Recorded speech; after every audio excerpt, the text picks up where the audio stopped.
what is going on, my people? We're trying to think of a new intro to do for Teresa. By the way, if you have an idea for an intro, please send it. I hope the dress is. No, I'm just kidding. We should do a contest, huh? All right, let's get serious. You ready to? No, I don't want to get serious. Okay. It's not fun. I don't know. Today is going to be a little bit fun, but also serious because we're going to be talking about the thing that everybody needs to know. I don't really know what it is, but it sounds like a really great thing. No, but seriously, today we want to talk about kids and how kids have the best answers in the world. And if you're not asking them, you're not going to be able to find them.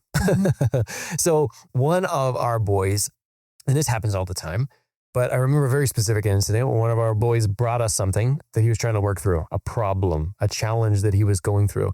And I remember I put on my dad hat back then. And I was like, you know what? I'm going to help him solve this. Okay, it wasn't really like that. When somebody you care about, you really love, comes to you and goes, Dad, I'm struggling with this, my brain would instantly go to, let me give you the 3 steps. Let me tell you what to do, the order to do it, how to do it appropriately, how to say it, and how to follow through, right? And what I kept realizing is he kept bringing me this thing over and over and over again, and I would give him tactics, different things, and none of those ever worked. And then when I stopped and I asked him, he had the most beautiful answer, and I'm like, let's do that. And it actually worked. I got to tell you, like, this happened to me so many different times, even when the kids were smaller, like 7, 8, like they came up with the most beautiful, brilliant ideas. And I'm like, why am I not talking to them? Why am I not asking them questions? And so that's what we really want to talk about today. We want to get into how to handle situations when your kids or somebody that you really care about brings you something and how to actually help them even more than you're currently helping them. You're listening to the Modern Leadership Coaching Podcast. My name is Mark. And I'm Teresa. And this is where we talk about what it takes to actually lead people well. By the way, I really should have been a DJ. My DJ voice? No. No? No. No. Kurt's going to be upset about that because he's the DJ voice. All right, so let's talk about this. All right, so here's the thing. Like most of the time, people we care about, they bring us information, they bring us stuff, they bring us challenges, they bring us things that they want something, whether it's some help through or something that's really hard. And what I find that I used to do a lot, and I still do it on occasion, and what a lot of our clients do is we want to hand somebody the answer. Mm-hmm. And it comes from this place like in our heart where it's like, I love this person. I want to stop this pain. Here's the solution to it. And there's so many different reasons why this actually doesn't really work out as well as we wanted to, that we wanted to make a podcast about it, because I think we tend to overcomplicate this because we go into all of the strategies, all the different tactical things like we talk about, and we never actually hit in the adaptive things or the things that are under the surface that literally a question would be able to help solve. And so today, I want to walk them through a couple different scenarios that have come up and show them how you can just get into asking questions, being curious, and really pulling out those beautiful answers from the person who's actually asking you for the help. Mm-hmm. So you ready to do that? Yeah, let's do it. All right. Tell us about it. Tell us what happened. What did he bring in? What did you jump to first? Yeah. So there was something going on at school where he wasn't being treated nicely with some of the other kids that are in class. And so he was bringing that to me. And so as a part of the 75 hard, I would go out with either of our kids or you for like a 45-minute walk. So I do that twice a week with you, twice a week with Jay, twice a week with Andrew. And it just gives me an opportunity to just have conversations about what's going on. And he brought up that conversation like on a couple different trips. And I remember in the first couple trips, I was just listening. I was hearing what he had to say. And then when I got to the end, I started to give him advice. I started to tell him, well, hey, have you thought about doing this? Have you thought about doing that? And it wasn't like an aggressive, like, here's the 3-step program that we're going to do. It was more of like, well, what do you think would happen if you did this? How about this? How about this? And it was me inferring that I know the right answer here. And because of that, it kept coming up and again and again and again. Some of the things he would do, some of the things he wouldn't do, but none of them worked. So going through that process, I realized that I was trying to hand him the solution when maybe there was a different way that I could do this. Maybe there was a solution that he had that if I asked him some questions would help bring it out. So that's kind of like the scenario we were going through. Mm-hmm. Yeah, I kind of see this also as an opportunity to improve that psychological safety that we talk about. or that like safe environment. Because if you're always giving answers, you're always kind of like saying, this is what you need to do. There could be some judgment there where it's like, hey, you're doing something wrong. Let me tell you the right thing to do.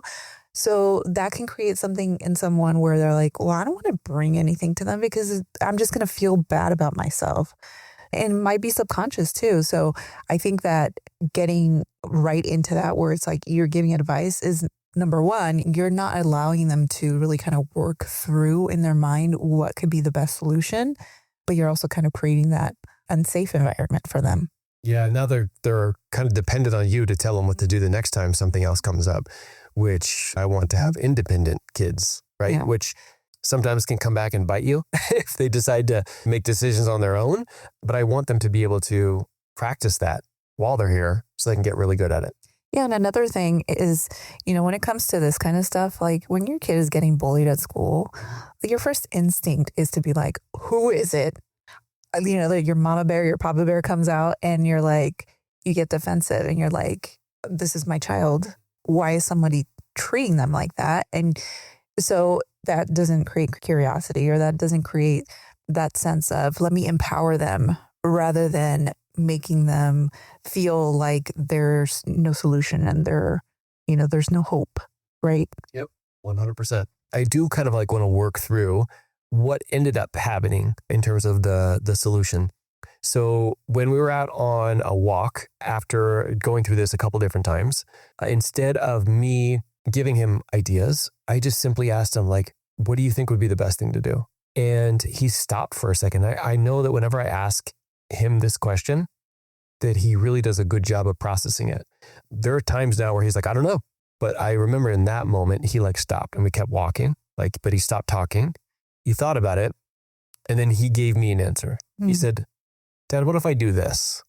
And I remember when he said it, just the feeling that I got when he came to that conclusion, but I could see it in his own body, the feeling that he got when he came to that conclusion.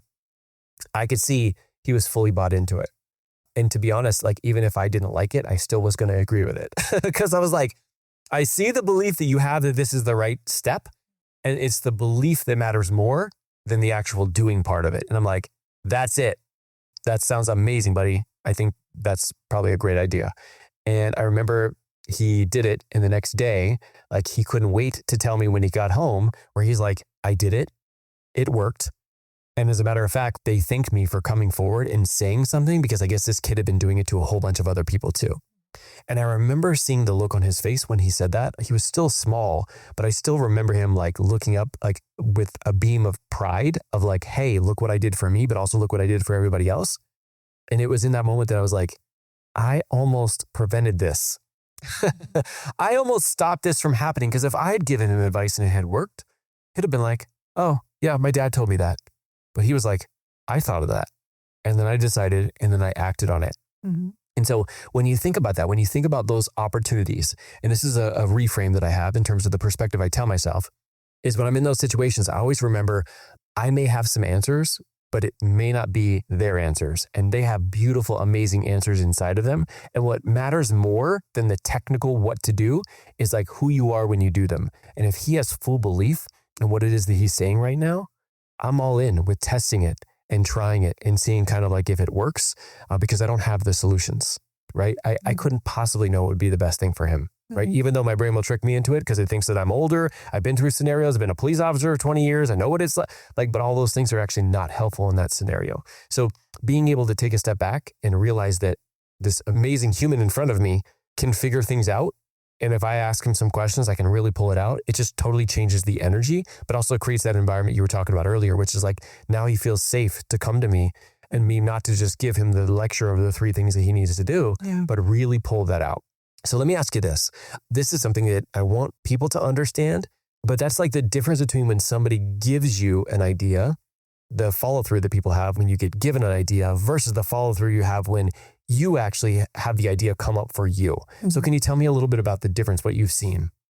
Yeah, I think the difference is that if you come up with the process or the solution to what you're going through, you have more buy-in rather than it coming from somebody else, because you've probably thought about it so much and you've already really processed it. So when you actually put that into place, then you feel more of that buy-in. And then you also kind of have like ownership of it, because when somebody else gives you something and it doesn't work and you're like, nope, it's because, they gave me the wrong solution. But now, like, if you're more introspective, you'll be like, okay, if that didn't work, there's nothing wrong with me. It's more of like, I just need to process this a little bit more and like think about this in a different way or what have you. So there's more learning there. There's more growth. So that's what I think. Yeah, I think bringing up another example will help illustrate what you just shared right there. So I remember one of the kids was struggling with like getting up in the morning, getting ready for like school. And, we did the typical things of first, what can we put in place of, if they don't do this, they get this taken away. And then we switched to, if they do this, here's the positive things that they can do. And it wasn't actually working. It wasn't working. So on another one of my 45-minute walks, which by the way, those walks are very productive. It's crazy that I thought that the program 75 Hard was going to take away from my family. It's given me so much like great, not only time with them, but also like solving so many different problems. Just going to say that. But I remember on this other walk, I stopped coming up with the solutions and I just asked a question. And I remember it was, what do you think would make you actually want to get out of bed, to jump out of bed, excited to start your day? Like, what do you think would be something that would make that exciting for you? And I remember at the time, like we had just got new Apple Watches. And so we had our old ones. And he's like, well, I really like being able to track my steps. And what if you let me borrow mom's old watch if I got up on time? And if I didn't, then I couldn't get it. And I'm like, yes, where do I sign up for that? Because it's like literally sitting, collecting dust right now. And so we put that together where when he woke up on time and got up, he got the watch. And when he didn't get the watch. And I just want to share like one side effect from this is that was not a lifetime thing. Maybe it worked for a month and a half to 2 months. And then after that, we had to rethink what that process could look like because he lost interest in the watch. Mm-hmm. But like thinking about us giving the solution versus him coming up with that solution for a month and a half, it made our lives easier because we were like, we don't have to necessarily think about that. He knew that if he got up, he got it. If he didn't, he didn't. And it wasn't perfect, but it was far better than any of the different ideas that we had. And so him having that buy-in really did get him to show up, to start getting up. Not forever, but it really did help close the gap for a little bit. Yeah. And I think about how it is now where it's like, we're not just going to give the kids answers. And I know that they're teenagers now, so they do kind of get annoyed at first when we start asking them those questions. They're like, they know it's coming, right? They know there's that teachable moment. But I do feel like it's very valuable because we are developing adults, right? So they're not going to be dependent on us for the rest of their lives, right? So why not give them kind of this tool where they're allowed to explore and not feel like they're tied to us when something goes wrong. Yeah. Yeah. I know we talked about the kids in today's episode a lot. There is one situation, we talked about it actually last podcast, with like trying to get you to go to the gym and work out. This isn't just something that works for kids. This is something that works for really anybody in the world. It's just that when you have somebody that you really love, a lot of times what our brain makes that mean is like, I have to solve this problem. And maybe if you have a client, maybe you don't feel, or you lead somebody at work, maybe you don't feel compelled as much as you do as your kids or your spouse. But those are the situations where you really need to make sure, am I trying to convince you to go to the gym, Teresa, go to the gym to be healthy?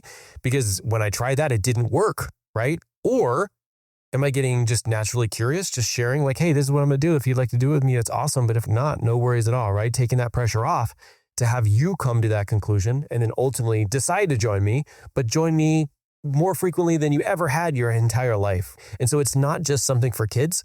It's also something for adults, but it has a lot to do with the people that we care most about. I notice that I typically will get into, or my brain initially still goes down the path of give them the answer. I've been here before. Let me speed this up for them. But actually they don't learn. They don't grow. They don't find that awesomeness inside of them. I just wanted to share that. So before we close this off, I'd love to hear like, what do you want people to take away from today's show? When we hand someone the answer, we think we're actually helping them. And sometimes we are. But a lot of the times we're taking care of something like within ourselves, whether it's the need to be useful, the need to have it handled, the need to know that we actually did something. The people that we love don't usually need our answers as much as they need to be heard well enough to find their own answers. And the best part is you already know how to do that. You just have to slow down long enough to let it happen. I love it. I love it. I love it. So here's the thing, guys. If you want some help when it comes to leading yourself through this kind of stuff that pulls you into fixing mode, we actually have a free resource. It's a list of different podcasts that we've done recently that helps you to be able to lead yourself effectively so you can ask these level of questions. So if you go to modernleadership.us/lead, we'll send you some emails that will break down these 5 different very important self-leadership lessons and how to actually implement them into your life. All right. Definitely grab that if you have not listened to those. We've had a lot of people who've got back to us, said they've been super helpful. It doesn't cost you anything. Just maybe 10 minutes every single episode and implement that stuff. Don't just listen to it, but actually implement it. All right, guys, I appreciate you for listening here. I also just want to say this. Today's episode really hits near and dear to me because it's about family. It's about the people that we love the most. And yes, I love coaching. I love being able to teach people how to coach, but there's nothing that I love more than actually using this to be able to help create a deep connection with my family, because that's what I feel like I was put here on this planet to do. And I know that so many of you guys feel the same way because you wouldn't even be listening to this episode if it wasn't. So just want to say, thank you for what you do out there. Thank you for leaning into your core values like this and utilizing this and getting into asking questions instead of giving advice. And as you go, when things come up and you learn things by simply asking them questions, I'd love to hear about it on the show. Whether you go to the podcast app, there's a little thing that says send us a message, or you respond to one of our emails, because we have an email list where we keep people up to date on a lot of these things and send out inspiration a couple times a week. Please let us know, because we love to hear your stories and love to be able to share them with others. All right, guys. Thank you for what you do out there every single day. Keep leading from the front, and we'll see you next week.